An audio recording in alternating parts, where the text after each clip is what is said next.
Hello, this is R.J. Deacon, reading the opinion syllabus of the Supreme Court of the United States in McCoy v. Louisiana, certiorari to the Supreme Court of Louisiana.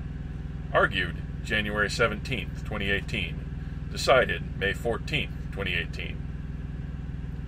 Petitioner Robert McCoy was charged with murdering his estranged wife's mother, stepfather, and son.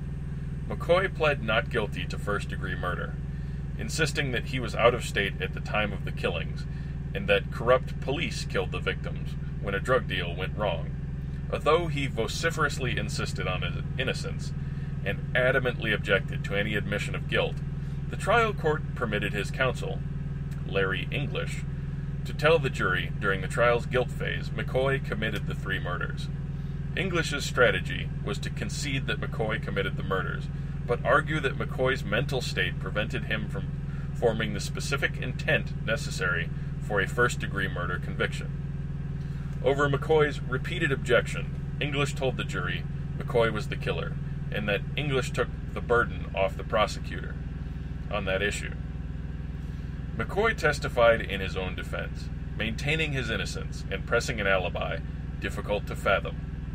The jury found him guilty on all three first-degree murder counts. At the penalty phase, English again conceded McCoy's guilt, but urged mercy in view of McCoy's mental and emotional issues. The jury returned 3 death verdicts. Represented by new counsel, McCoy unsuccessfully sought a new trial.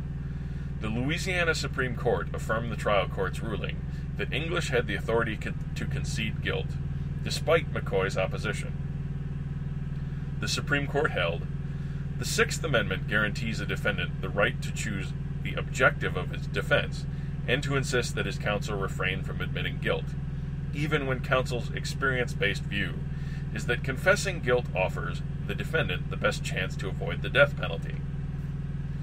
The Sixth Amendment guarantees to each criminal defendant the assistance of counsel for his defense. The defendant does not surrender control entirely to counsel. For the Sixth Amendment, in granting the accused personally the right to make his defense, speaks of the assistance of counsel. And an assistant, however expert, is still an assistant. Ferretta v. California. The lawyer's province is trial management, but some decisions are reserved for the client, including whether to plead guilty, waive the right to a jury trial, testify on one's own behalf, and forego an appeal. Autonomy to decide the objective of the defense, to assert innocence, belongs in this reserved for the client category. Refusing to plead guilty in the face of overwhelming evidence against her, rejecting the assistance of counsel, and insisting on maintaining her innocence at the guilt phase of a capital trial are not strategic choices. They are decisions about what the defendant's objectives in fact are. See Weaver v. Massachusetts. Counsel may reasonably assess a concession of guilt as best suited to avoiding the death penalty, as English did here. But the client may not share that objective. He may wish to avoid, above all else, the opprobrium attending admission that he killed family members, or he may hold life in prison not worth living and prefer to risk death for any hope, however small, of exoneration. Thus, when a client makes it plain that the objective of his defense is to maintain innocence of all the charged criminal acts and pursue an acquittal, his lawyer must abide by that objective, and may not override it by conceding guilt. Florida v. Nixon is not to the contrary. Nixon's attorney did not negate Nixon's autonomy by overriding Nixon's desired defense objective, for Nixon was generally unresponsive during discussions of trial strategy, and never verbally approved or protested counsel's proposed approach. He complained about counsel's admission of guilt only after trial. McCoy, in contrast, opposed English's assertion of his guilt at every opportunity, before and during the trial, both in conference with his lawyer and in open court. Citing Nix v. Whiteside, the Louisiana Supreme Court concluded that English's refusal to maintain McCoy's innocence was necessitated by a Louisiana rule of professional conduct that prohibits counsel from suborning perjury. But in Nix, the defendant told his lawyer that he intended to commit perjury. Here, there was no avowed perjury. English harbored no doubt that McCoy believed what he was saying. English simply disbelieved that the account in the view of the prosecution's evidence. English simply disbelieved that account in the view of the prosecution's evidence.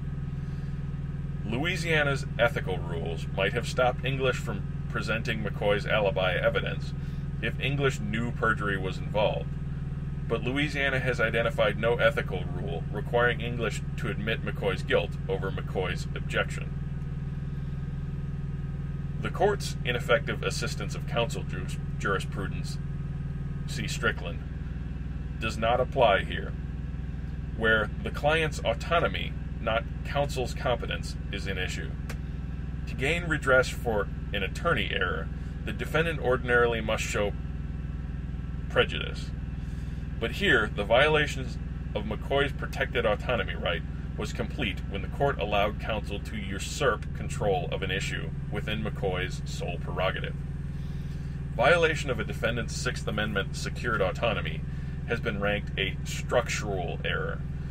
When presented, such an error is not subject to harmless error review. See McCaskill v. Wiggins, United States v. Gonzalez-Lopez, and Waller v. Georgia.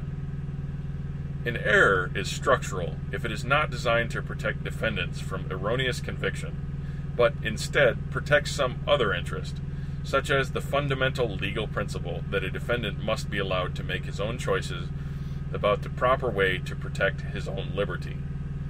See Weaver. Counsel's admission of a client's guilt over the client's express objection is error, structural in kind, for it blocks the defendant's right to make a fundamental choice about his own defense. See Weaver. McCoy must therefore be accorded a new trial without any need first to show prejudice. Decision is reversed and remanded. Justice Ginsburg delivered the opinion of the court, in which Chief Justice Roberts and Justices Kennedy, Breyer, Sotomayor, and Kagan joined. Justice Alito filed a dissenting opinion, in which Justices Thomas and Gorsuch joined. Thank you for listening.